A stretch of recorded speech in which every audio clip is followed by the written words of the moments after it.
Hello friends, welcome to my channel. ఈరోజు వీడియోలో మనం ఎటువంటి ఇమేజ్నైనా బ్యాక్గ్రౌండ్ రిమూవ్ ఏ విధంగా సింపుల్గా చేయొచ్చో, అది కూడా ఫ్రీగా ఏ విధంగా చేయొచ్చో ఈ వీడియోలో చూద్దాం. ముందుగా మనం గూగుల్ ఓపెన్ చేసుకుందాం. బ్యాక్గ్రౌండ్ రిమూవర్ అని సెర్చ్ చేద్దాం. సెర్చ్ చేయగానే ముందుగా వచ్చింది కదా రిమూవ్ బ్యాక్గ్రౌండ్ అని, remove.bg అనే వెబ్సైట్. అందులోకి వెళ్ళండి. అందులోకి వెళ్ళి అప్లోడ్ ఇమేజ్ ఉంది కదా, అప్లోడ్ ఇమేజ్ని ప్రెస్ చేయండి. ప్రెస్ చేయగానే మీరు ఏ ఇమేజ్ అయితే బ్యాక్గ్రౌండ్ క్లియర్ చేసుకోవాలనుకుంటున్నారో ఆ ఇమేజ్ని సెలెక్ట్ చేసుకొని డన్ చేయండి. డన్ చేయగానే ఆటోమేటిక్గా ఇమేజ్ అనేది బ్యాక్గ్రౌండ్ రిమూవ్ అయిపోయి మనకు చూపిస్తుంది. సో కింద ఉన్నదిగా డౌన్లోడ్ ఆప్షన్, ఆ డౌన్లోడ్ ఆప్షన్ కావాలంటే డౌన్లోడ్ చేసుకోవచ్చు. లేదనుకుంటే మనం బ్యాక్గ్రౌండ్ ఇంకా ర్యాండమ్గా ఇచ్చిన బ్యాక్గ్రౌండ్ ఏమైనా వాడదాం అనుకుంటే అక్కడున్న బ్యాక్గ్రౌండ్స్ ఏమైనా సెలెక్ట్ చేసుకోండి. సెలెక్ట్ చేసుకొని మన బ్యాక్గ్రౌండ్ వాడుకోవచ్చు.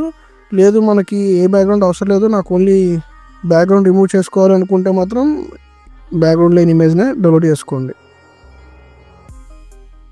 కానీ వచ్చిన ప్రాబ్లం ఏంటంటే ఇందులోని చాలా తక్కువ రెజల్యూషన్లో మనం డౌన్లోడ్ చేసుకోగలం. ఫోటోని కొంచెం బెటర్ క్వాలిటీలో చేసుకోవడానికి కిందన అన్లాక్ చేయమని చెప్తుంది ప్రీమియం వెర్షన్కి. So premium version waste. Premium version కాకుండా నార్మల్గా ఫ్రీగా ఏ విధంగా హెచ్డి ఇమేజ్ని డౌన్లోడ్ చేసుకోవచ్చో నెక్స్ట్ వీడియోలో చూద్దాం. సో ఇంత సింపుల్గా మనం బ్యాక్గ్రౌండ్ని రిమూవ్ చేసుకోవచ్చు ఫ్రెండ్స్. వీడియో కనుక నచ్చినట్లయితే లైక్ చేయండి. మరిన్ని ఇన్ఫర్మేటివ్ వీడియోస్ కోసం మన ఛానల్ని సబ్స్క్రైబ్ చేసుకోండి. Thanks for watching. See in the next video.